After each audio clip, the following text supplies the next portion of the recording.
Amazon নদী অববাহিকায় যে ঘন চিরসবুজ অরণ্যের সৃষ্টি হয়েছে সেটাই হচ্ছে এখানে প্রতিদিন বিকেল বেলায় পরিচলন পদ্ধতিতে বৃষ্টিপাত হয়। তাহলে আমরা দেখতে পাচ্ছি এটা নিরক্ষীয় জলবায়ুর অন্তর্গত, যেখানে কি উষ্ণতা বেশি, বৃষ্টিপাত বেশি, আর্দ্রতা বেশি।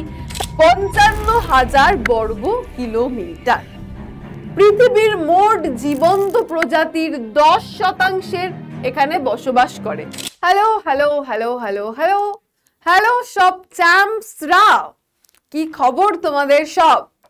আমরা কি পড়ছিলাম? আমরা পড়ছিলাম দক্ষিণ আমেরিকা, সাউথ আমেরিকা সম্পর্কে। এবং পড়তে পড়তে পড়তে পড়তে দক্ষিণ আমেরিকা এখনো আমরা শেষ করে উঠতে পারিনি, কিন্তু আজকে কিন্তু আমরা দক্ষিণ আমেরিকা চ্যাপ্টারকে কমপ্লিট করে দেব। কারণ আর যে একটা ছোট্ট টপিক, ছোট্ট একটা নয়, ছোট্ট দুটো টপিক আমাদের রয়ে গেছে, সেই দুটো টপিকই কিন্তু আজকে আমরা পড়ে ফেলবো। কিন্তু এক্ষেত্রে তোমাদেরকে বলে দেব, আমি দেখলাম যে তোমরা অনেকেই আমার কাছে জানতে চেয়েছো, ম্যাম এই নোটসগুলো কোথায় পাবো? তো তাদেরকে জন্য আমি একদম শুরুতেই বলে দিচ্ছি যে তোমরা যাবে আমাদের পিডব্লিউ অ্যাপে। পিডব্লিউ অ্যাপে যাওয়ার পর তুমি এই যে নামটা নির্মাণ বাংলা ক্লাস 8 এইটা লিখে সার্চ করবে, একদম কারেক্ট স্পেলিং এর সঙ্গে সার্চ করবে।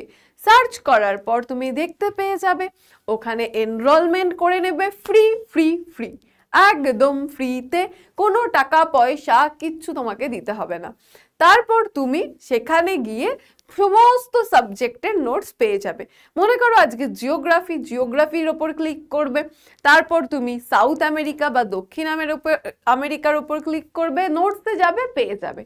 ঠিক আছে? এবং তার সাইডে চ্যাপ্টার এন্ডে ডিপিপি বা প্র্যাকটিস শিট বলো, সেটাও কিন্তু তোমরা পেয়ে যাবে। সেখানে সমস্ত প্রশ্ন দেওয়া আছে, প্রশ্নের উত্তর দেওয়া আছে, যেগুলো তোমাকে প্র্যাকটিস করতে সাহায্য করবে। তো আই থিঙ্ক সবার কাছে এবার ক্লিয়ার, যারা যারা কমেন্টে বলেছিলেন। তো চলো এবার আমরা শুরু করব আজকে দক্ষিণ আমেরিকা। বাট আজকে যে দুটো ছোট্ট টপিক আমরা পড়তে চলেছি, সেই দুটো ছোট্ট টপিক কি কি? এক হচ্ছে কি সেলভা অরণ্য, আরেকটা হচ্ছে পম্পাস তৃণভূমি। আর কি থাকবে? আর থাকবে তোমাদের জন্য এক্সারসাইজ অ্যান্ড এক্সারসাইজ। তো চলো শুরু করা যাক সেলভা অরণ্য দিয়ে। দক্ষিণ আমেরিকার সেলভা অরণ্য। চলো এই সেলভা অরণ্য সম্পর্কে প্রথমেই আমরা জেনে নেব। ওকে,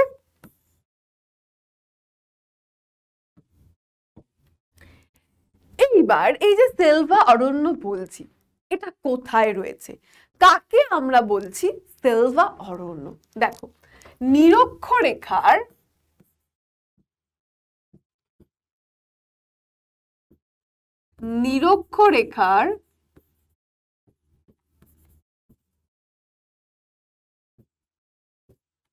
উভয় পাশে বিশেষত আমাজন নদী অববাহিকায়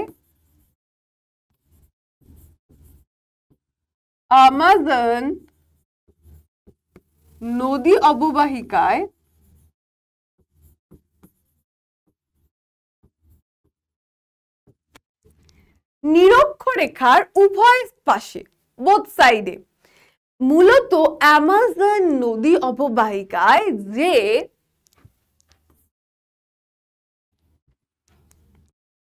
ঘন চিরসবুজ অরণ্যের সৃষ্টি হয়েছে,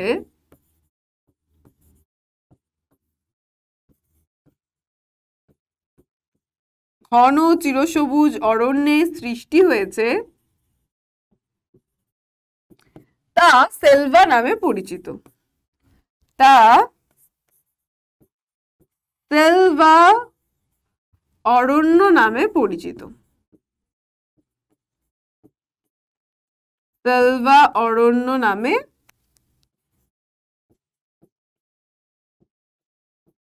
পরিচিত। তো মাই ডিয়ার স্টুডেন্ট, সেলভা অরণ্য কোথায় রয়েছে? নিরক্ষরেখা। নিরক্ষরেখার উভয় পাশে অ্যামাজন নদী অববাহিকায় যে ঘন চিরসবুজ অরণ্যের সৃষ্টি হয়েছে সেটাই হচ্ছে সেলভা অরণ্য।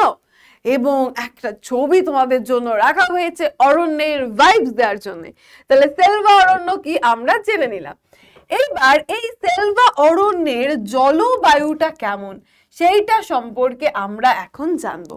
এই সেলভা অরণ্যের জলবায়ুটা ঠিক কিরকম দেখো। এইবার এই সেলভা অরণ্যটা কি বলেছি, নিরক্ষরেখার উভয় পাশে অবস্থিত, অর্থাৎ এটা নিরক্ষীয় জলবায়ুর অন্তর্গত। আর নিরক্ষীয় জলবায়ুর কি কি বৈশিষ্ট্য হয় আমরা তো অলরেডি জানি, তাই তো। চলো সেলভা অরণ্যের জলবায়ুর পরিচয় আমরা দেব। চলো, সেলভা অরণ্য, এই কালারটা মনে হচ্ছে দেখতে খুব একটা ভালো দেখাচ্ছে। হ্যাঁ, ভালো দেখাচ্ছে। সেলভা অরণ্য নিরক্ষীয় জলবায়ু অঞ্চলের অন্তর্গত। নিরক্ষীয় জলবায়ুর অন্তর্গত।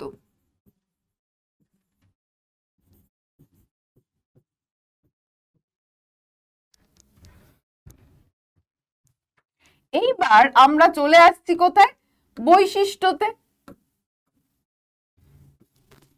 বৈশিষ্ট্য, এই জলবায়ুর অর্থাৎ এই যে সেলভা অরণ্যের যে জলবায়ু সেই জলবায়ুটার বৈশিষ্ট্যটা কি চলো আমরা লিখে ফেলি। ফার্স্টেই আছে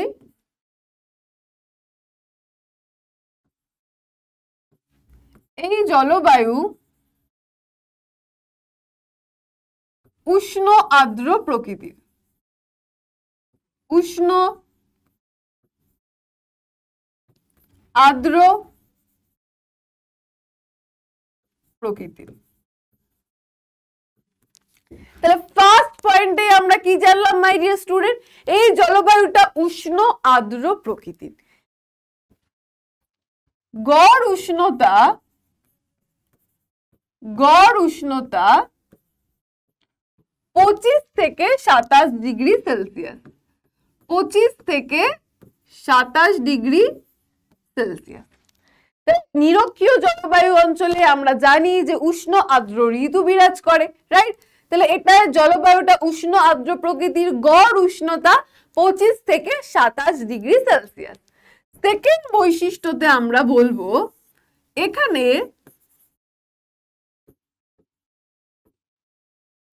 প্রতিদিন বিকেল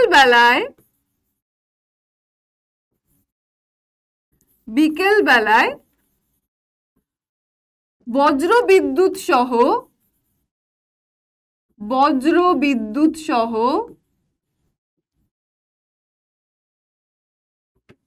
পরিচলন পদ্ধতিতে বৃষ্টিপাত হয়।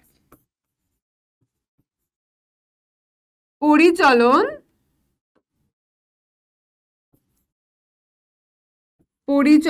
পদ্ধতিতে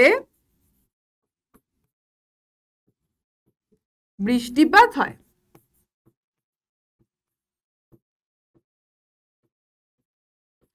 পরিচলন পদ্ধতিতে বৃষ্টিপাত হয়। আমরা সবাই জানি যে নিরক্ষীয় জলবায়ু অঞ্চলে প্রতিদিন অপরাহ্নে পরিচলন পদ্ধতিতে বৃষ্টিপাত হয়। তাহলে সেই জিনিসগুলোই কিন্তু মাই ডিয়ার স্টুডেন্ট এখানে আমরা লিখবো। তাহলে ফার্স্ট এখানে জলবায়ু উষ্ণ আর্দ্র ঋতু বিরাজ করছে, বা এখানে ঋতু পরিবর্তনও হয় না, রাইট। প্লাস এখানে কি জানলাম যে গড় উষ্ণতা 25 থেকে 27 ডিগ্রি। এখানে প্রতিদিন বিকেল বেলায় পরিচলন পদ্ধতিতে বৃষ্টিপাত হয়। এবার বৃষ্টিপাতের পরিমাণ,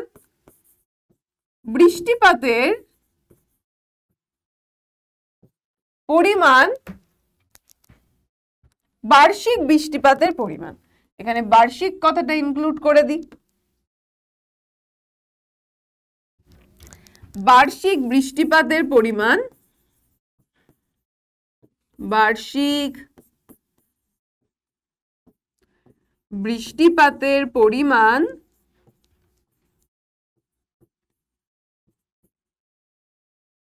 250 থেকে 300 সেমি, 250 থেকে 300 সেমি। তাহলে দুটো বৈশিষ্ট্য আমরা লিখে নিলাম। থার্ডলি এখানে আমরা বলবো এখানে আর্দ্রতা খুব বেশি থাকায়, আর্দ্রতা খুব বেশি হওয়ায়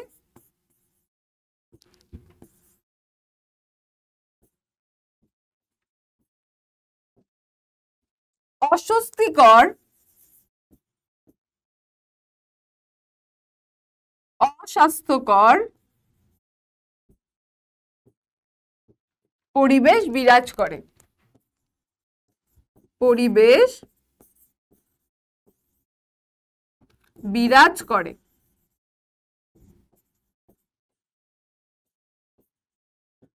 বিরাজ করে তাহলে কি বললাম, এখানে দেখো একদিকে উষ্ণতা বেশি আবার আর্দ্রতা বেশি, এই জন্য এখানের পরিবেশটা মাই ডিয়ার স্টুডেন্ট অস্বস্তিকর, অস্বাস্থ্যকর, একটা স্যাঁতস্যাঁতে পরিবেশ বিরাজ কিন্তু এখানে করছে। তাহলে আমরা উষ্ণতা জানলাম, আর্দ্রতা জানলাম, বৃষ্টিপাত সম্পর্কেও কিন্তু আমরা এখানে জেনে নিলাম। আর কি কি আমরা এখান থেকে জানবো, চলো দেখে নিই। এইবার আমরা আসবো এখানে অরণ্যের বৈশিষ্ট্যতে। তাহলে জলবায়ুর বৈশিষ্ট্যের সঙ্গেই কিন্তু আমাদের ডিপেন্ড করে অরণ্যের বৈশিষ্ট্য বা স্বাভাবিক উদ্ভিদ। আমরা এগুলো আগেও পড়ে এসেছি, তাই তো?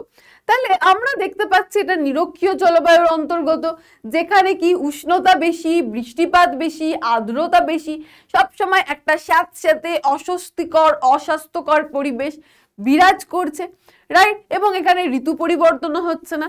এবার এই অঞ্চলে যে ধরনের উদ্ভিদ আমরা দেখতে পাই, সেই উদ্ভিদগুলোর বৈশিষ্ট্যতে এখন আমরা চলে আসব।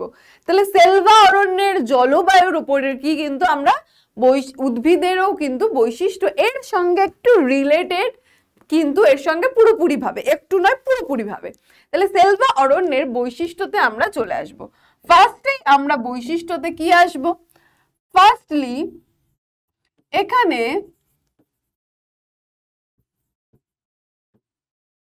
ঘন চিরসবুজ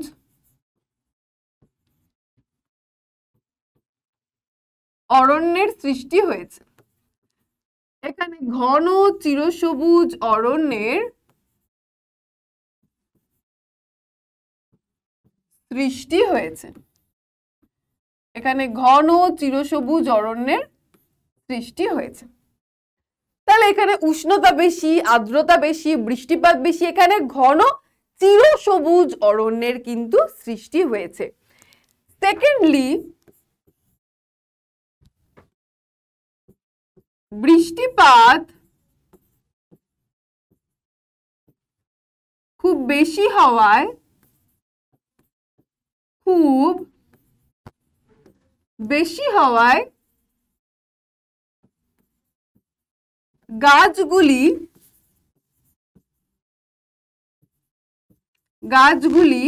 খুব দীর্ঘ হয়, গাছগুলি খুব দীর্ঘ হয়। তাহলে কি বললাম, এক তো এখানে চিরসবুজ উদ্ভিদ বিরাজ করছে। সেকেন্ডলি মাই ডিয়ার স্টুডেন্ট, এখানে প্রচুর বৃষ্টিপাতের জন্য গাছগুলো কিন্তু প্রচুর লম্বা হয়। এবং থার্ডলি যেটা বলবো, গাছগুলি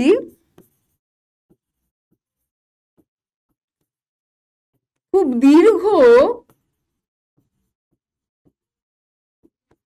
ও ঘন সন্নিবিষ্ট হওয়ায়,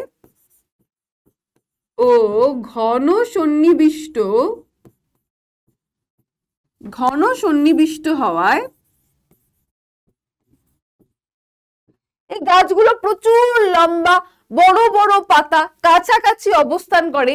এই জন্য কি সূর্যের আলো অনেক সময় মাই ডিয়ার স্টুডেন্ট এই যে মাটি পর্যন্ত পৌঁছাতেই পারে না, একটা অন্ধকারাচ্ছন্ন পরিবেশ বিরাজ করে, মানে একটা গোধূলির মতন, একটা সন্ধ্যের মতন পরিবেশ সবসময় বিরাজ করছে।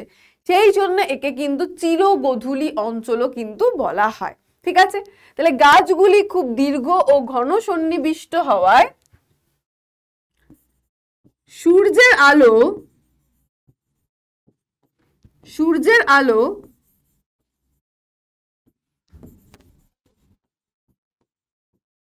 মাটি পর্যন্ত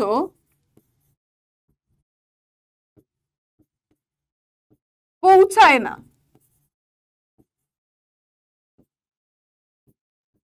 অর্থাৎ একটা চিরগোধূলি অঞ্চল বিরাজ করে। চিরগোধূলি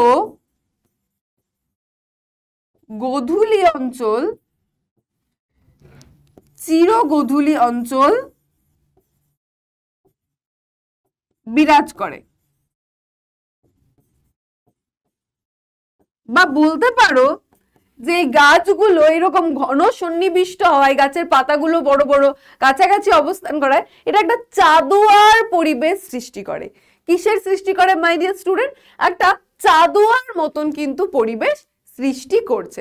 তাহলে ফার্স্ট বললাম গাছগুলো কি চিরসবুজ, সেকেন্ড বললাম গাছগুলো খুব লম্বা লম্বা হয়, গাছের পাতাগুলো দীর্ঘ বড় বড় হয়, গাছগুলি খুব লম্বা এবং ঘন সন্নিবিষ্ট হয়, অনেক সময় সূর্যের আলো মাটি পর্যন্ত পৌঁছায়ই না, এর জন্য কি একটা চিরগোধূলি অঞ্চল এখানে বিরাজ করছে। ফোর্থ পয়েন্টে আমরা চলে আসব। ফোর্থ পয়েন্টে বলবো গাছগুলির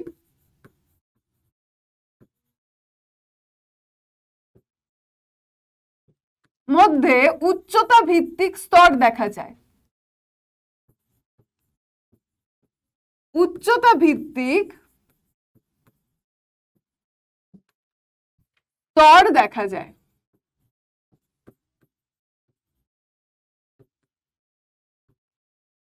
যেমন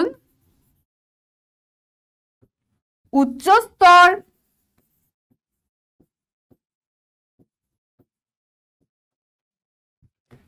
মধ্যস্তর,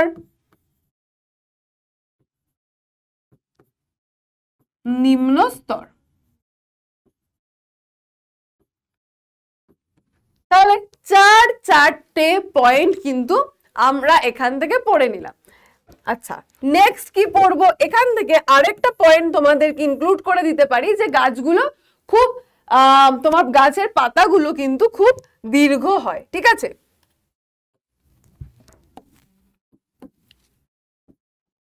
ফিফথ আমরা বলবো এখানে যে এখানে বিভিন্ন প্রজাতির উদ্ভিদ বাস করে। বিভিন্ন প্রজাতির উদ্ভিদ বাস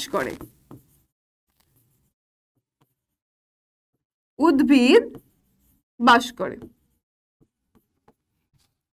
সিক্সলি বলবো এই বনভূমিতে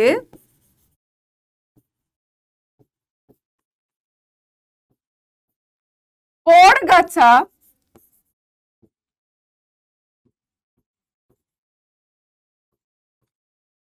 বা পরজীবী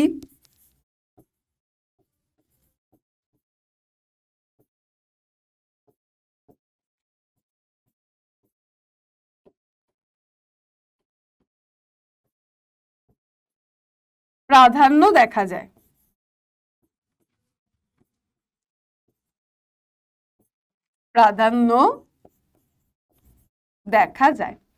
তো মাই ডিয়ার স্টুডেন্ট, আমরা জলবায়ুর বৈশিষ্ট্য পড়লাম, জলবায়ুর বৈশিষ্ট্যের সঙ্গে স্বাভাবিক উদ্ভিদের বৈশিষ্ট্য রিলেটেড। তাহলে সেলভা অরণ্যের বৈশিষ্ট্যের মধ্যে আমরা কি দেখলাম? যে সেলভা অরণ্যের বৈশিষ্ট্যের মধ্যে আমরা দেখলাম যেখানে গাছগুলো প্রচুর লম্বা হয়, গাছের পাতাগুলো প্রচুর বড় বড় হয়, গাছগুলো খুব কাছাকাছি অবস্থান করে, এবং এই সমস্ত কারণে অনেক সময় সূর্যের আলো এই নিচ পর্যন্ত, মাটি পর্যন্ত পৌঁছায় না। গাছগুলো যেন একটা চাঁদোয়ার মতন পরিবেশ সৃষ্টি করে রাখে, এবং এই যে সূর্যের আলো মাটি পর্যন্ত পৌঁছাচ্ছে না, এই জন্য এখানে কি একটা চিরগোধূলি অঞ্চল কিন্তু সৃষ্টি হচ্ছে। তাহলে এই জিনিসগুলো আমরা পড়লাম, এবং এখানে কিন্তু বিভিন্ন প্রজাতির উদ্ভিদ দেখতে পাওয়া যায়, পরজীবী উদ্ভিদেরও কিন্তু এখানে প্রাধান্য আমরা দেখতে পাই। তাহলে সেলভা অরণ্য কি? ডান। সেলভা অরণ্যের জলবায়ুর বৈশিষ্ট্য ডান। ঠিক আছে, তারপর সেলভার জলবায়ু ডান, সেলভা অরণ্যের বৈশিষ্ট্য ডান। এইবার আমরা আরো কিছু তথ্য এখান থেকে জেনে নেব আমাদের, যাকে বলবো এক নজরে সেলভা অরণ্য। এই সেলভা অরণ্য এক্সাক্ট এর অবস্থানটা কোথায়? দেখো, সেলভা অরণ্য Brazil, Peru, Colombia, Venezuela, Bolivia, Guyana, Suriname ও ফ্রেঞ্চ, এখানের কিন্তু গায়ানার অংশ বিশেষ। তাহলে কি কি বললাম, কোন কোন জায়গাগুলো বললাম? ব্রাজিল, পেরু, কলম্বিয়া, এই জায়গায় কিন্তু আমরা সেলভা অরণ্য দেখতে পাচ্ছি। এর আয়তন 55,000 বর্গ কিলোমিটার। পৃথিবীর মোট জীবন্ত প্রজাতির 10% এখানে বসবাস করে এবং মোস্ট ইম্পর্টেন্টলি পৃথিবীর 20% অক্সিজেনের যোগান দেয়। তাই একে পৃথিবীর ফুসফুস বলা হয়। Very very important my dear student, যে সেলভা অরণ্যকে পৃথিবীর ফুসফুস বলা হচ্ছে, ফুসফুস, লাংস। কারণ এই সেলভা অরণ্য থেকেই পৃথিবীর 20% অক্সিজেন কিন্তু আমরা পাচ্ছি। তাই সেলভা অরণ্যকে পৃথিবীর কি বলা হচ্ছে? ফুসফুস বলা হচ্ছে। এখানে 2.5 লক্ষ পতঙ্গ, 4 লক্ষ উদ্ভিদ প্রজাতির কিন্তু আবাসস্থল। আমরা একটু আগেই পড়লাম যে সেলভা অরণ্যে কিন্তু বিভিন্ন প্রজাতির উদ্ভিদ দেখা যায়। তাহলে প্রায় 4 লক্ষ প্রজাতির উদ্ভিদ কিন্তু এখানে বাস করছে এবং 2.5 লক্ষ পতঙ্গ কিন্তু এখানে বাস করছে। ওকে, তাহলে এক নজরে কিন্তু আমরা এই যে সেলভা অরণ্যটা কিন্তু দেখে দিলাম।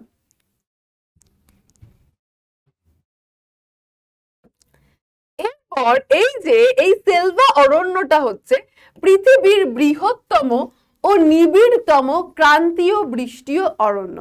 তাহলে সেলভা হচ্ছে পৃথিবীর বৃহত্তম ও পৃথিবীর নিবিড়তম ক্রান্তীয় বৃষ্টি অরণ্য। এই সেলভা অরণ্যের জলবায়ু তো আমরা জেনেছি, উদ্ভিদের বৈশিষ্ট্য আমরা জেনেছি। এবার এখানে যে উদ্ভিদ নয়, প্রাণী দেখতে পাই কিন্তু আমরা অনেক রকমের। এবং এখানে কিন্তু কি দেখতে পাই? রক্তচোষা বাদুড় দেখতে পাচ্ছি, পিরানহা মাছ দেখতে পাচ্ছি। তাহলে এই জিনিসগুলো কিন্তু আমরা এখানে দেখতে পাই। দেখো কি কি দেখতে পাচ্ছি এখানে। এখানে অ্যানাকোন্ডা সাপ, যে সাপের নাম তোমরা সবাই শুনেছো, অ্যানাকোন্ডা সাপ দেখতে পাওয়া যায়।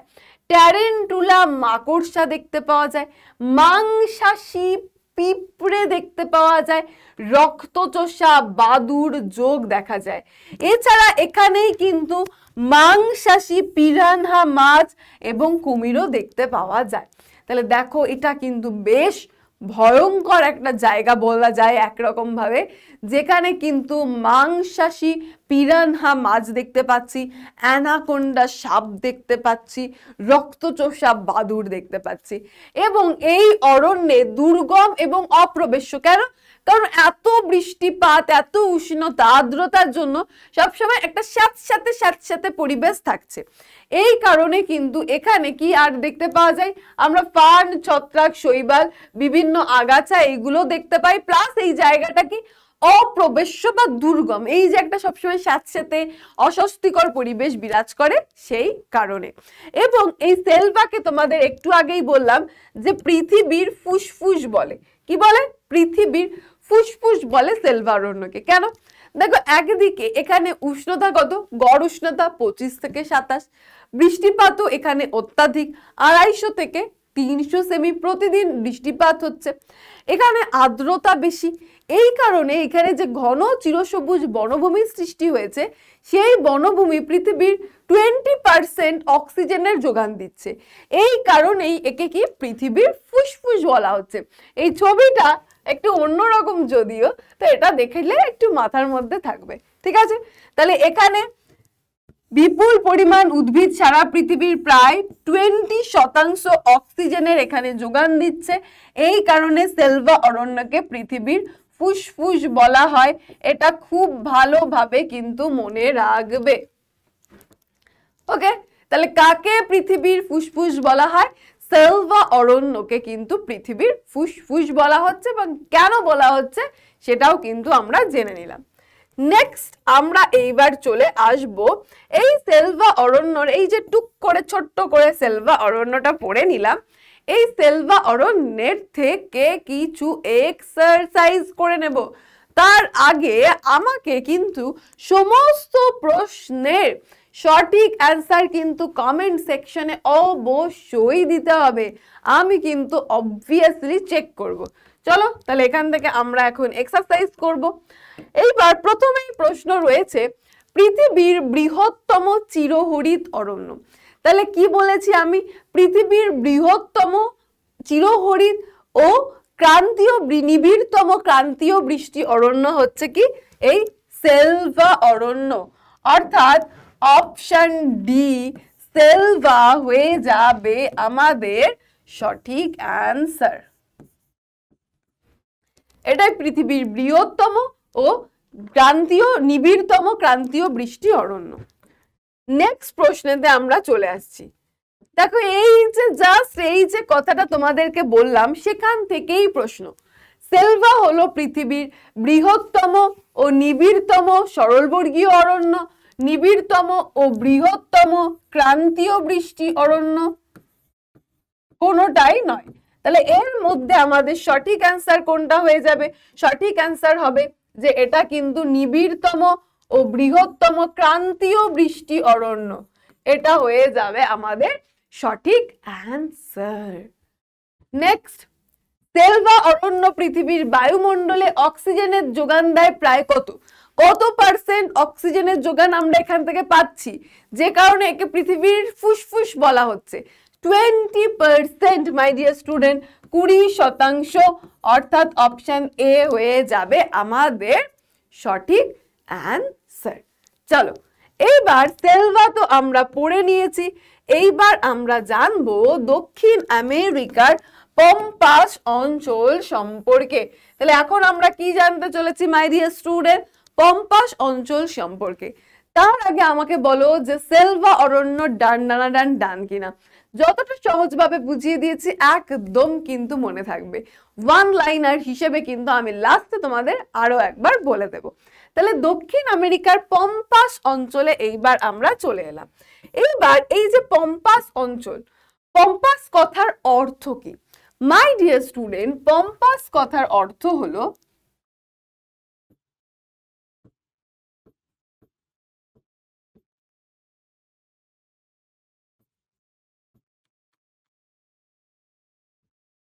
বিস্তীর্ণ সমতল ক্ষেত্র। এটা কি? বিস্তীর্ণ সমতল ক্ষেত্র, সমান জায়গা। এইবার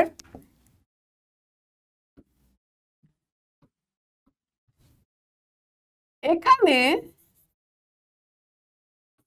সৃষ্ট তৃণভূমি হলো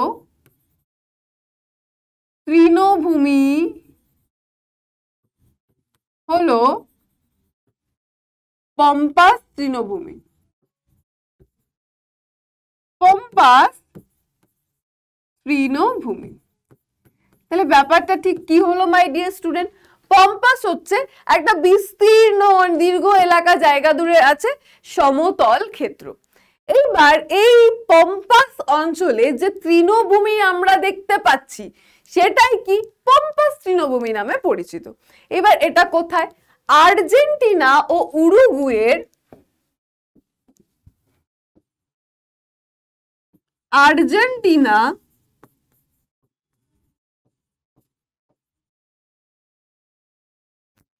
ও উরুগুয়ের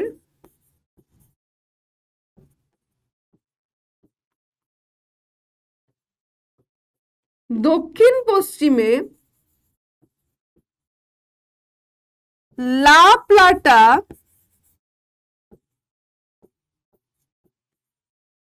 নদীর অববাহিকা অঞ্চলে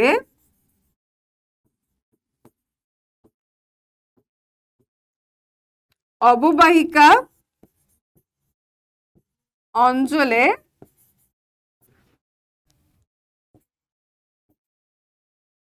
পম্পাস তৃণভূমি দেখা যায়।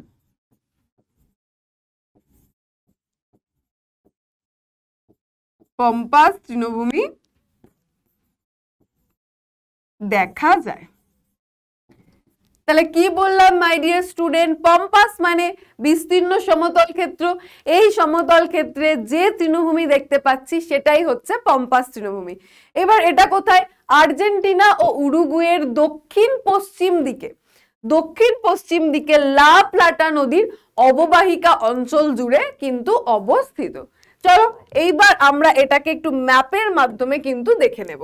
ভালো করে এইবার খেয়াল করো যে কি আর্জেন্টিনা ও উরুগুয়ে, ওকে, এই যে জায়গাটা দেখতে পাচ্ছ, এই জায়গাটা হচ্ছে কি পম্পাস অঞ্চল। এই যে আমি মার্ক করে দিলাম, এটা পম্পাস অঞ্চল। এবং এক্ষেত্রে দেখো যে পূর্ব দিকে কিন্তু রয়েছে কি আটলান্টিক মহাসাগর, রাইট? চলো এইবার এই পম্পাস তৃণভূমি অঞ্চলের এক্সাক্ট অবস্থানটা আমরা এখন এখান থেকে জেনে নেব যে এটার এক্সাক্ট অবস্থানটা কোথায়। দেখো আর্জেন্টিনা ও উরুগুয়ের প্রায় সমগ্র অংশ নিয়েই এই তৃণভূমি অঞ্চলটা গঠিত। তাহলে আর্জেন্টিনা ও উরুগুয়ের প্রায় সমগ্র অঞ্চল নিয়ে এই তৃণভূমিটা অবস্থিত।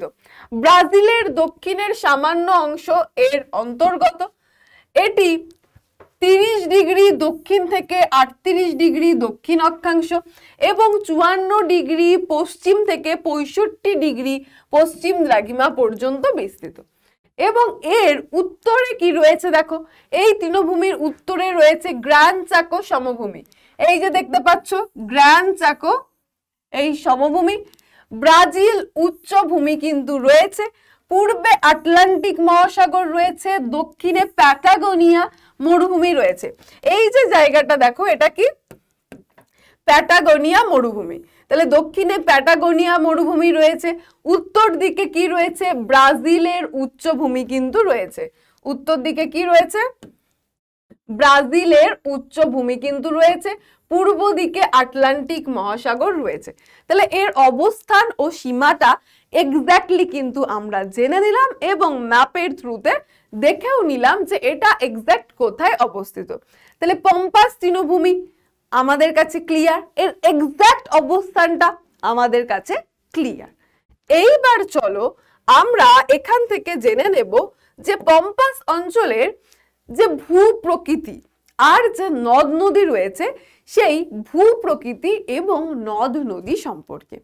এইবার এই পম্পাস তৃণভূমি অঞ্চল কি হচ্ছে নদীর সঙ্গে আসা বাহিত পলি এবং লোয়েস মৃত্তিকা দ্বারা, লোয়েস মৃত্তিকাটা বায়ু বাহিত, তাহলে নদী বাহিত পলি আর বালি বাহিত লোয়েস মৃত্তিকা দ্বারা কিন্তু এই পম্পাস তৃণভূমিটা অবস্থিত। কি হয় যে বালি কি যখন বায়ু প্রচন্ড স্পিডে প্রবাহিত হয় তখন এক জায়গার বায়ু, মনে করো প্রচন্ড স্পিডে হাওয়া দিচ্ছে, তাহলে এক জায়গার ওই প্রচন্ড স্পিডের বায়ুর সঙ্গে এক জায়গার বালি কি হয় ওই হাওয়ার সাথে উড়ে গিয়ে অন্য জায়গায় গিয়ে সঞ্চিত হয়।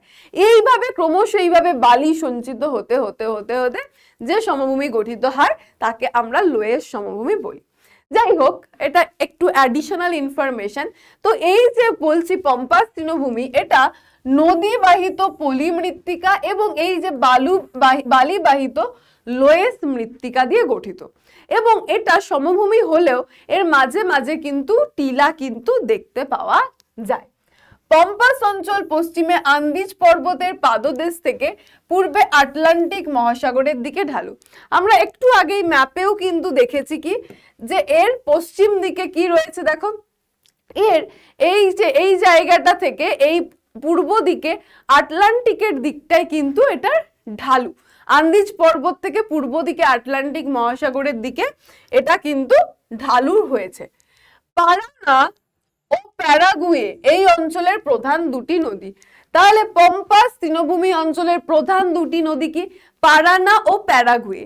এই দুটি নদী আর্জেন্টিনার রাজধানী বুয়েনস এয়ার, কি নাম বুয়েনস এয়ার শহরের কাছে মিলিত হয়েছে। ভালো করে খেয়াল রাখবে কি নাম বুয়েনস এয়ার। এই বুয়েন্স এয়ারের কাছে এই পারানা আর প্যারাগুয়ে নদীটা কিন্তু কি হয়েছে, যে এর উত্তরে এসে উরুগুয়ের সাথে মিলিত হয়ে লা প্লাটা আটলান্টিক মহাসাগরে পড়েছে। তাহলে পারানা আর প্যারাগুয়ে এখানের প্রধান নদী, এই দুটি নদী আর্জেন্টিনার রাজধানী বুয়েন্স এয়ার শহরের কাছে উরুগুয়ের সাথে মিলিত হয়েছে এবং উরুগুয়ের সাথে মিলিত হয়ে সেটা লা প্লাটা নামে আটলান্টিক মহাসাগরে পড়েছে। তাহলে পারানা, প্যারাগুয়ে আর কি এখানে আমরা পড়লাম উরুগুয়ে, এই তিনটে নদীর মিলিত প্রবাহই কি লা প্লাটা নামে পরিচিত, যেটা আমরা আগে কিন্তু পড়ে এসেছি। কেমন? তাহলে ভূ প্রকৃতি জানলাম এবং কি জানলাম, এখানে নদ নদী সম্পর্কেও জানলাম। এইবার আমরা জানবো পম্পাস অঞ্চলের জলবায়ু সম্পর্কে।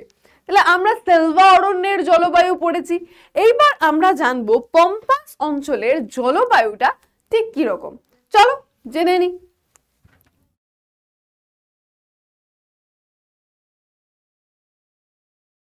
প্রথমত পম্পাস অঞ্চলের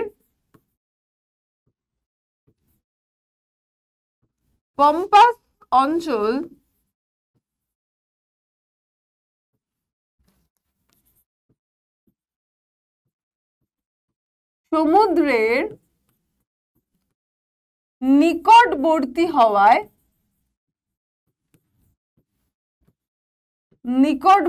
হওয়ায় জলবায়ু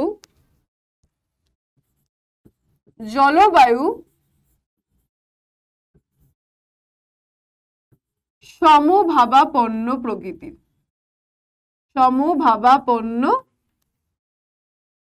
প্রকৃতির।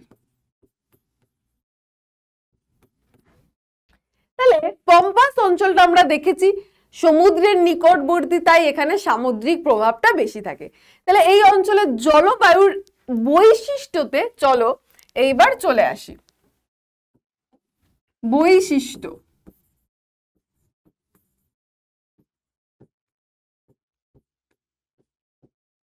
প্রথমেই বলবো বৈশিষ্ট্যতে এই অঞ্চলে এখানে বার্ষিক গ্রীষ্মকালীন গড় উষ্ণতা কত জানো? 20 থেকে 24 ডিগ্রি সেলসিয়াস। 20 থেকে 24 ডিগ্রি সেলসিয়াস। এবং শীতকালীন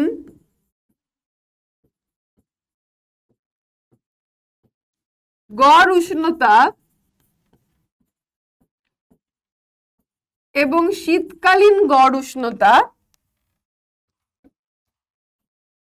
8 থেকে 10 ডিগ্রি সেলসিয়াস। তাহলে মাই ডিয়ার স্টুডেন্ট, প্রথমেই বললাম এটা সমুদ্রের নিকটবর্তী হওয়ায় জলবায়ুটা সমভাবাপন্ন প্রকৃতি এবং এখানে গ্রীষ্মকালীন গড় উষ্ণতা থাকে 20 থেকে 24 ডিগ্রি সেলসিয়াসের মতন এবং শীতকালীন গড় উষ্ণতা প্রায় 8 থেকে 10 ডিগ্রি সেলসিয়াস হয়। এইবার সেকেন্ড যে পয়েন্টে আসবো সেটা কি, সেকেন্ডলি এখানে সারা বছরই বৃষ্টিপাত হয়। সারা বছর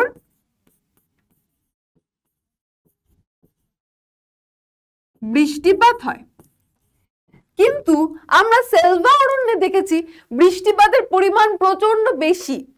বাট এই পম্পাস অঞ্চলে সারা বছর বৃষ্টিপাত হলেও বৃষ্টিপাতের পরিমাণটা কিন্তু কম।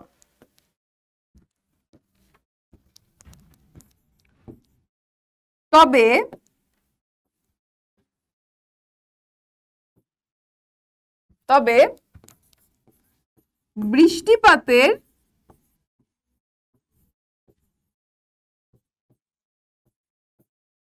পরিমাণ তবে এখানের কি বৃষ্টিপাতের পরিমাণ কিন্তু কম। কত? 50 থেকে 100 সেমি। তাহলে এখানে সারা বছর বৃষ্টিপাত হয় ঠিকই, বাট বৃষ্টিপাতের পরিমাণটা কম, 50 থেকে 100 সেমি। এইবার এখানে এই পম্পাস তৃণভূমি অঞ্চলের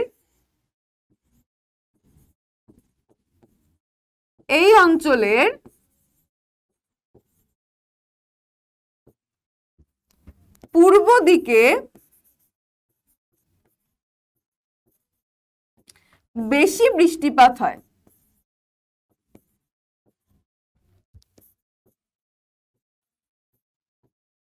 বেশি বৃষ্টিপাত হয়, তাহলে এই অঞ্চলের পূর্ব দিকটায় বেশি বৃষ্টিপাত হচ্ছে, তাই সেটাকে নাম দেওয়া হয়েছে কি জানো? সেটা হচ্ছে নাম দেওয়া হয়েছে আর্দ্র পম্পাস। আর্দ্র পম্পাস। আবার পূর্ব দিকে যেমন বেশি বৃষ্টিপাত হয়, পশ্চিম দিকে তুলনামূলক কম বৃষ্টিপাত হয় বলে এটাকে নাম দেওয়া হয়েছে শুষ্ক পম্পাস। চলো পরের স্লাইডে চলে যাই।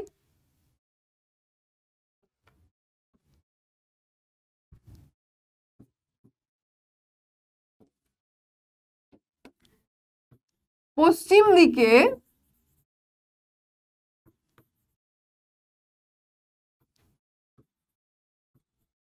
কম বৃষ্টিপাত হয়। কম বৃষ্টিপাত হয়, সেই জন্য ওটাকে কি বলা হয়? শুষ্ক পম্পাস বলা হয়। শুষ্ক পম্পাস বলে। তাহলে জলবায়ুটা আমরা জানলাম, অর্থাৎ এখানে একটা পরিমিত উষ্ণতা, পরিমিত বৃষ্টিপাত কিন্তু দেখতে পাচ্ছি, রাইট? তাহলে এখানে এই যে অধিক বৃষ্টিপাত হচ্ছে, অধিক বৃষ্টিপাত বলছি, এখানে কিন্তু সারা বছর বৃষ্টিপাত হচ্ছে, বাট বৃষ্টিপাতের পরিমাণটা কম। এই কারণে এখানে কিন্তু তৃণভূমির সৃষ্টি হয়েছে। এখানে কি সৃষ্টি হয়েছে? বিস্তীর্ণ তৃণভূমির কিন্তু সৃষ্টি হয়েছে। এবং এখানে একরকম, এখানে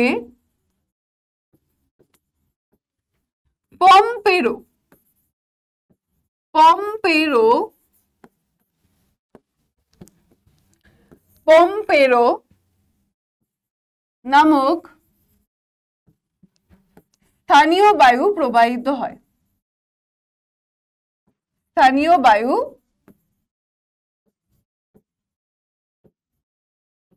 প্রবাহিত হয়। তাহলে পম্পাস অঞ্চলে কোন স্থানীয় বায়ু প্রবাহিত হয়? পম্পেরো। তাহলে পম্পাস, পম্পেরো নামের মধ্যেও একটা কিন্তু সিমিলারিটি রয়েছে। সো মাই ডিয়ার স্টুডেন্ট, আমরা পম্পাস অঞ্চল জানলাম, পম্পাস অঞ্চলের জলবায়ুর বৈশিষ্ট্য জেনে নিয়েছি। এইবার চলো আমরা এখান থেকে জেনে নিই পম্পাস অঞ্চলের স্বাভাবিক উদ্ভিদ সম্পর্কে। তাহলে এখানে কি তৃণভূমির সৃষ্টি হয়েছে? কি সৃষ্টি হয়েছে? বিস্তীর্ণ তৃণভূমির কিন্তু এখানে সৃষ্টি হয়েছে। এবং এই যে তোমাদের বললাম পূর্ব দিকটায় বেশি বৃষ্টি হয়, সেই জন্য পূর্ব দিকের ঘাসগুলো কিন্তু একটু বড় বড় হয়, ঘন সন্নিবিষ্ট হয়। আবার বললাম পশ্চিম দিকে বৃষ্টিপাতটা কম, সেই জন্য ঘাসগুলো কিন্তু লম্বা কম হয়।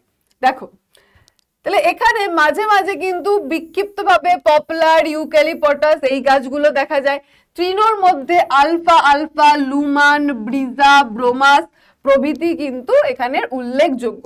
তাহলে এখানে তৃণগুলির মধ্যে নাম পড়লাম, এবং ছড়িয়ে ছিটিয়ে বিক্ষিপ্তভাবে কিন্তু ইউক্যালিপটাস, তারপর পপলার এগুলোও কিন্তু দেখা যায়। তাহলে মেইনলি এটা একটা বিস্তীর্ণ তৃণভূমি, একটা কি বিস্তীর্ণ তৃণভূমি, যে কারণে এখানে কিন্তু পশুপালনও দেখা যায়। এইবার এই পম্পাস অঞ্চলের কৃষিকাজ সম্পর্কে আমরা ডিসকাস করব। পম্পাস অঞ্চল কিন্তু কৃষিকাজে বেশ উন্নত। পম্পাস অঞ্চলে মূলত ব্যাপক কৃষি পদ্ধতিতে কৃষিকাজ করা হয়, যেটা কি যন্ত্র নির্ভর কিন্তু কৃষি পদ্ধতি। এখানে মিশ্র কৃষিরও কিন্তু প্রচলন রয়েছে। তাহলে পম্পাস অঞ্চলের কৃষিকাজের উন্নতির কারণ কি? কৃষি উন্নতির কারণ কি? কৃষি উন্নতির কারণ কি?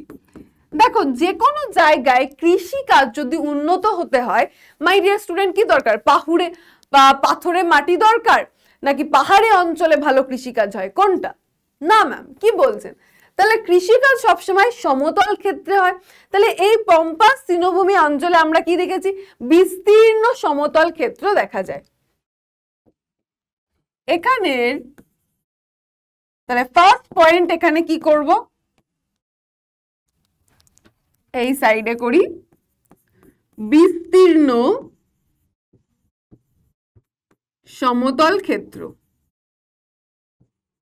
সমতল ক্ষেত্র, তাহলে এখানে যে বিস্তীর্ণ সমতল ক্ষেত্র দেখা যায় সেটা কিন্তু বাণিজ্যিক কৃষির ক্ষেত্রে কিন্তু সহায়ক হয়েছে। এখানের বিস্তীর্ণ সমতল ক্ষেত্র বাণিজ্যিক কৃষির সহায়ক হয়েছে। বাণিজ্যিক কৃষির সহায়ক।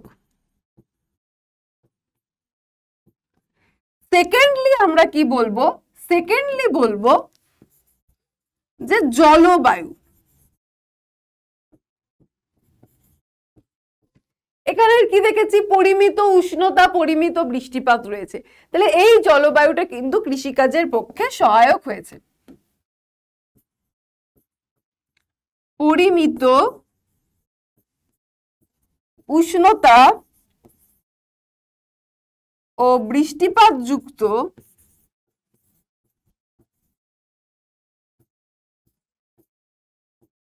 নাতিশীতোষ্ণ জলবায়ু, মানে না শীত না উষ্ণ, না অত্যাধিক গরম না অত্যাধিক ঠান্ডা, নাতিশীতোষ্ণ জলবায়ু কৃষিকাজের সহায়ক। কৃষিকাজের সহায়ক। তাহলে এক তো ভালো কি সমতল, বিস্তীর্ণ সমতল ক্ষেত্র। সেকেন্ডলি কি? এখানের জলবায়ু। থার্ড হচ্ছে মাটি, মৃত্তিকা। থার্ড যে পয়েন্টে আমরা চলে আসবো সেটা কি?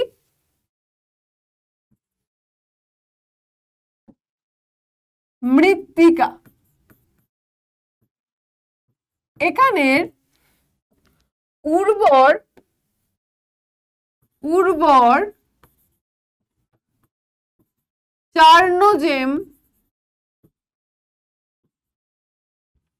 মৃত্তিকা কৃষিকাজের সহায়ক হয়েছে। কৃষিকাজের সহায়ক হয়েছে। ফোর্থলি বলবো জলসেচ। এখানে বৈজ্ঞানিক পদ্ধতিতে জলসেচ করা হয়। বৈজ্ঞানিক পদ্ধতি মেনে জলসেচ করা হয়। এর পাশাপাশি আরো কিছু পয়েন্ট এখানে আমরা ইনক্লুড করব। দেখো, তাহলে কৃষি কাজের জন্য সবার প্রথমে আমার দরকার কি? ঢালু কাকুরে মাটি, ঢালু তোমার ভূপ্রকৃতি না, সমতল ক্ষেত্র।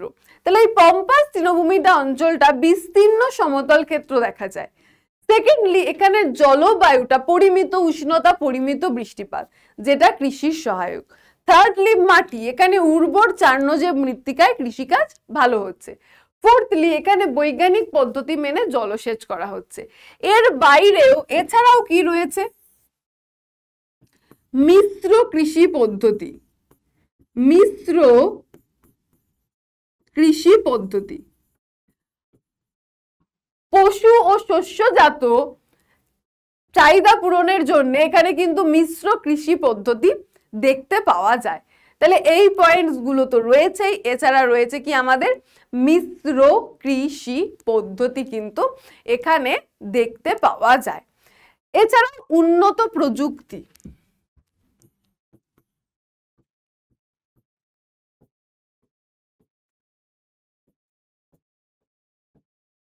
উন্নত প্রযুক্তি যন্ত্রের ব্যবহার। তাহলে এই কারণে কিন্তু এখানে কৃষি কাজটা কিন্তু বেশ উন্নত। তাহলে কি কি কারণে কৃষিকাজ এখানে উন্নত? আই হোপ সবার কাছে একদম ডান ডানাডান ডান। তাহলে কৃষিকাজ যদি উন্নত হয় জানলাম, তাহলে এখানে কি কি কৃষিজ ফসল পাওয়া যায় সেটা চলো জেনে নিই। দেখো, পম্পাস অঞ্চলে প্রচুর পরিমাণে গম উৎপন্ন হয়। কৃষি জমির প্রায় 1/5 জুড়ে গম উৎপন্ন হচ্ছে এবং উৎপাদনের শতকরা 60% বিদেশে রপ্তানি হয় বলে এই অঞ্চলকে দক্ষিণ আমেরিকার গমের ঝুড়ি বলে। তাহলে এখান থেকে কি মনে রাখবে? দক্ষিণ আমেরিকার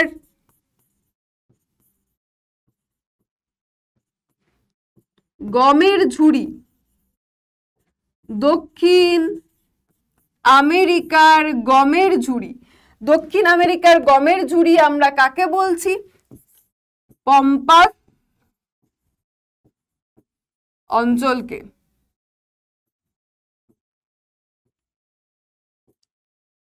এখানে প্রচুর পরিমাণে গম উৎপন্ন হয় এবং সেই গমের প্রায় 60% বিদেশে রপ্তানি করা হচ্ছে বলে একে দক্ষিণ আমেরিকার গমের ভান্ডার কিন্তু বলা হচ্ছে।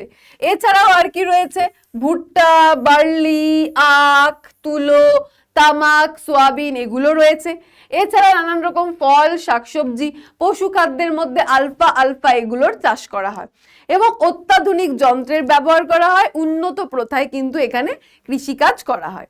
তাহলে কি কি জানলাম আমরা? এখানে মূলত কিন্তু এখানে গম উৎপাদন হচ্ছে এবং একে দক্ষিণ আমেরিকার গমের ভান্ডার বলছে। সববার এই পর্যন্ত ডান না ডান কিনা, সববার এই পর্যন্ত ক্লিয়ার কিনা আমাকে অবশ্যই কমেন্ট করে জানিও। লাস্টলি এখান থেকে আমরা আর যেটা জানবো যে এটাকে কিন্তু দক্ষিণ আমেরিকার শস্য ভান্ডারও বলা হয়। এরপর আসবো আমরা এখানের এই পম্পাস অঞ্চলের খনিজ সম্পদ ও শিল্প। দেখো, এই জায়গাটা খনিজ সম্পদে তেমন ভাবে সমৃদ্ধ নয়, তবে এখানে যেহেতু বিস্তীর্ণ তৃণভূমি রয়েছে, কৃষিকাজ হচ্ছে, পশুপালন হচ্ছে, সেই জন্য কিন্তু খাদ্য প্রক্রিয়াকরণ শিল্প এখানে গড়ে উঠেছে। দেখো, এই অঞ্চল খনিজ সম্পদে সমৃদ্ধ নয়, সেই জন্য এখানে বড় কোনো শিল্প তো গড়ে ওঠেনি, তবে পশুজাত ও কৃষিজাত দ্রব্যের উপর ডিপেন্ড করে এখানে খাদ্য প্রক্রিয়াকরণ ও অন্যান্য শিল্প গড়ে উঠেছে। তাহলে মেইনলি এখানে কি পশুজাত ও কৃষিজাত দ্রব্যের উপর ডিপেন্ড করে খাদ্য প্রক্রিয়াকরণ শিল্প কিন্তু এখানে গড়ে উঠেছে। পশুজাত কাঁচামালকে ভিত্তি করে গুঁড়ো দুধ, পনির, মাখন, ঘি, চিজ প্রভৃতি দুগ্ধজাত এবং মাংস প্রক্রিয়াকরণ শিল্প কিন্তু গড়ে উঠেছে। এছাড়াও কৃষিজাত কাঁচামালকে কেন্দ্র করে ময়দা, চিনি, বেকারি শিল্প গড়ে উঠেছে। তাহলে এখানে খনিজ ভিত্তিক শিল্প গড়ে ওঠেনি ঠিকই, তবে খাদ্য প্রক্রিয়াকরণ শিল্প গড়ে উঠেছে। আর কি, এখানে মাংস প্রক্রিয়াকরণ শিল্প গড়ে উঠেছে। এখানে দুধ, পনির, মাখন, ঘি এইরকম বিভিন্ন দুগ্ধজাত শিল্প কিন্তু গড়ে উঠেছে এবং কৃষিজাত কাঁচামালকে কেন্দ্র করেও চিনি, বেকারি, ময়দা প্রভৃতি শিল্প গড়ে উঠেছে। তো এই ফটোগুলোর দিকে একটু খেয়াল করবে, তাহলে দুগ্ধজাত দ্রব্য এবং এই যে পশুজাত দ্রব্য এই জিনিসগুলো মাথায় চলে আসবে। সো মাই ডিয়ার স্টুডেন্ট, যেমনটা তোমাদেরকে কথা দিয়েছিলাম যে আজকে দক্ষিণ আমেরিকা কমপ্লিট করব এবং দেখো দক্ষিণ আমেরিকা কিন্তু আজকে আমরা কমপ্লিট ডান করে ফেললাম। তাহলে একদম শুরু থেকে যদি বলি তাহলে কি কি বললাম? আজকে আমরা দক্ষিণ আমেরিকা সেলভা ও পম্পাস এই দুটোকে টার্গেট রেখেছিলাম। সেলভার ক্ষেত্রে আমরা জানলাম এটি পৃথিবীর বৃহত্তম এবং নিবিড়তম ক্রান্তীয় বৃষ্টি অরণ্য। পৃথিবীর 20% অক্সিজেনের যোগান দিচ্ছে। সেলভাকে পৃথিবীর ফুসফুস বলা হচ্ছে। এটা নিরক্ষরেখার উভয় পাশে মূলত অ্যামাজন নদী অববাহিকায় আমরা দেখতে পাই। সেলভা জলবায়ুটা নিরক্ষীয় জলবায়ুর অন্তর্গত, তাই প্রচন্ড উষ্ণতা, প্রচন্ড বৃষ্টিপাত, প্রচন্ড আর্দ্রতা, তাই সেখানে স্যাঁতসেঁতে পরিবেশ থাকে। একটা চাদোয়ার সৃষ্টি হয়, গাছগুলো চাদোয়ার সৃষ্টি করে, কারণ গাছগুলো খুব দীর্ঘ হয়, লম্বা হয়, বড় পাতাযুক্ত হয়, সূর্যের আলো মাটি পর্যন্ত পৌঁছাতেই পারে না, এবং এখানের পরিবেশটা অস্বাস্থ্যকর, অস্বস্তিকর এবং দুর্গমও বলতে পারো। তারপর আমরা এখানে জলবায়ুর বৈশিষ্ট্য অলরেডি, উদ্ভিদের বৈশিষ্ট্য অলরেডি এখানে বললাম। এরপরে আমরা কোথায় এলাম? এরপরে আমরা এলাম পম্পাস। পম্পাস বিস্তীর্ণ সমতল ক্ষেত্র। এখানে কৃষিকাজ উন্নতির কারণ, এক তো সমতল ক্ষেত্র, দুই এখানে ওয়েদার জলবায়ু ভালো, মাটি উর্বর, চার নজেব মৃত্তিকায় চাষ হচ্ছে, উন্নত কৃষি পদ্ধতি, যন্ত্রপাতি ব্যবহার করা হচ্ছে, তো কৃষিকাজে উন্নত। এই অঞ্চলে প্রচুর পরিমাণে গম উৎপাদন হচ্ছে। দক্ষিণ আমেরিকার কি বলা হচ্ছে? একে গমের ভান্ডার বলা হচ্ছে। এবং এই জায়গার জলবায়ুর বৈশিষ্ট্য আমরা দেখলাম যে এখানেও সারা বছর বৃষ্টিপাত হচ্ছে, বাট বৃষ্টিপাতের পরিমাণটা কম। এখানে উষ্ণতা আমরা দেখলাম প্রায় 20 থেকে 24, গ্রীষ্মকালে, শীতকালে 8 থেকে 10 ডিগ্রি সেলসিয়াস উষ্ণতা এখানে থাকছে। তাহলে এই জিনিসগুলো কিন্তু আমরা পড়েছি, এবং পম্পাসে পম্পেরো নামের এক ধরনের কিন্তু বায়ু কিন্তু প্রবাহিত হচ্ছে, রাইট। এবং এখানের শিল্প সম্পর্কে আমরা জানলাম যে খাদ্য প্রক্রিয়াকরণ শিল্প, মাংসজাত শিল্প, পশুজাত দ্রব্যের উপর ডিপেন্ড করে শিল্প কিন্তু এখানে গড়ে উঠেছে, রাইট। তাহলে মাই ডিয়ার স্টুডেন্ট, তোমাদেরকে যেমনটা কথা দিয়েছিলাম, তোমাদেরকে ঠিক যেমনটা কিন্তু কথা দিয়েছিলাম সেরকমটা কিন্তু একদম ডান ডানা ডান ডান কিন্তু করে ফেললাম। বাট লাস্টে আমি বলেছি যে সব সময় আমার ক্লাসে এক্সারসাইজকে কিন্তু অ্যাভয়েড করা যায় না, তো এখন আমরা এখান থেকে কিছু এক্সারসাইজ চলো করে নেব। তাহলে ফার্স্ট প্রশ্ন রয়েছে, পম্পাস কথাটি কোথা থেকে এসেছে? এটা আমাদের জানতে হবে। পম্পাস কথাটি লা পম্পা, ল্যানোস, লা প্লাটা গ্রানচাকো থেকে এসেছে। তাহলে পম্পাস, দেখো এই যে লা পম্পা, এর মধ্যেই পম্পাসের মিল পাচ্ছি আমরা। লা পম্পা থেকে কিন্তু পম্পাস কথাটা এসেছে। নেক্সট প্রশ্নে কি আছে চলো দেখি। আর্জেন্টিনায় সবচেয়ে বেশি কি উৎপন্ন হচ্ছে? গম উৎপন্ন হচ্ছে, নাকি রাবার, নাকি তুলো, নাকি ধান? সববার অ্যান্সার কিন্তু কমেন্ট সেকশনে চাই চাই চাই। আর্জেন্টিনায় সবচেয়ে বেশি কি উৎপন্ন হচ্ছে? গম উৎপন্ন হচ্ছে। নেক্সট প্রশ্নেতে আমরা জানবো, পম্পাস অঞ্চল এক প্রকার তৃণভূমি, অরণ্যভূমি, মালভূমি, নাকি উদ্ভিদীন অঞ্চল? পম্পাসে কি এক ধরনের তৃণভূমি। তাহলে এখানেও অপশন এ হলো আমাদের রাইট অ্যান্সার। নেক্সট, পম্পাস অঞ্চলের জলবায়ুটা কেমন? চরম প্রকৃতির জলবায়ু, তীব্র ঠান্ডা, আরামদায়ক, নাকি তীব্র গরম? সো মাই ডিয়ার স্টুডেন্ট, আমরা দেখেছি পম্পাসে কিন্তু পরিমিত উষ্ণতা, পরিমিত বৃষ্টিপাত দেখতে পাচ্ছি, অর্থাৎ এই পম্পাস অঞ্চলের জলবায়ু কিন্তু হয়ে যাবে আরামদায়ক। তো এরপরে আমরা আসবো পম্পাস অঞ্চলের প্রধান শিল্প কি? কাগজ শিল্প, খাদ্য প্রক্রিয়াকরণ শিল্প, নাকি লৌহ ইস্পাত শিল্প? আমরা দেখলাম পম্পাস অঞ্চল কিন্তু খনিজ ভিত্তিক শিল্পতে উন্নত নয়। এখানে পশুজাত, কৃষিজাত, দুগ্ধজাত দ্রব্য এইগুলোর উপর ডিপেন্ড করে শিল্প গড়ে উঠেছে। তো এখানে মেইন শিল্প হচ্ছে খাদ্য প্রক্রিয়াকরণ শিল্প। সো মাই ডিয়ার স্টুডেন্ট, এইবার আমরা চলে আসলাম একদম থ্যাংক ইউতে। এক্ষেত্রে আরেকবার বলে দিলাম, এই ক্লাস শেষে তোমরা কিন্তু আমাদের অ্যাপে চলে যাবে, অ্যাপে চলে গিয়ে কিন্তু এই নামটা নির্মাণ বাংলা প্রপার স্পেলিং সহ নাম লিখে সার্চ করবে, সাউথ আমেরিকা বা দক্ষিণ আমেরিকায় ক্লিক করবে, এবং সেখানে কিন্তু এখান থেকে এই দক্ষিণ আমেরিকার থেকে একটা প্র্যাকটিস শিট কিন্তু তুমি পেয়ে যাবে, যেখানে প্রশ্ন উত্তর দেওয়া রয়েছে, সেগুলো নিজে প্র্যাকটিস করো। এটা কিন্তু শুধুমাত্র অ্যাপ থেকেই পাবে, আর নোটস তো অ্যাপ থেকেই পাবে। সো মাই ডিয়ার স্টুডেন্ট, আমরা শুরু করেছিলাম একদম দক্ষিণ আমেরিকার অবস্থান থেকে। সেই দক্ষিণ আমেরিকা পড়তে পড়তে পড়তে পড়তে আজকে আমরা সেলভা ও পম্পাস দিয়ে কিন্তু শেষ করলাম। আই হোপ তোমাদের পুরো ক্লাসটাই খুব ভালো লেগেছে। নট অনলি আজকের ক্লাস, পুরো দক্ষিণ আমেরিকা, তার আগে উত্তর আমেরিকা যা যা পড়িয়েছি সমস্ত কিছু। তোমাদের কেমন লাগলো বা এরকম ক্লাস তোমরা আরো চাও কিনা অবশ্যই কিন্তু কমেন্ট সেকশনে জানিও। তো চলে আসবো খুব তাড়াতাড়ি নেক্সট একটা ক্লাস নিয়ে। ততক্ষণ সুস্থ থাকো, ভালো থাকো, and keep loving PW Bangla. Thank you, my dear students. Take care.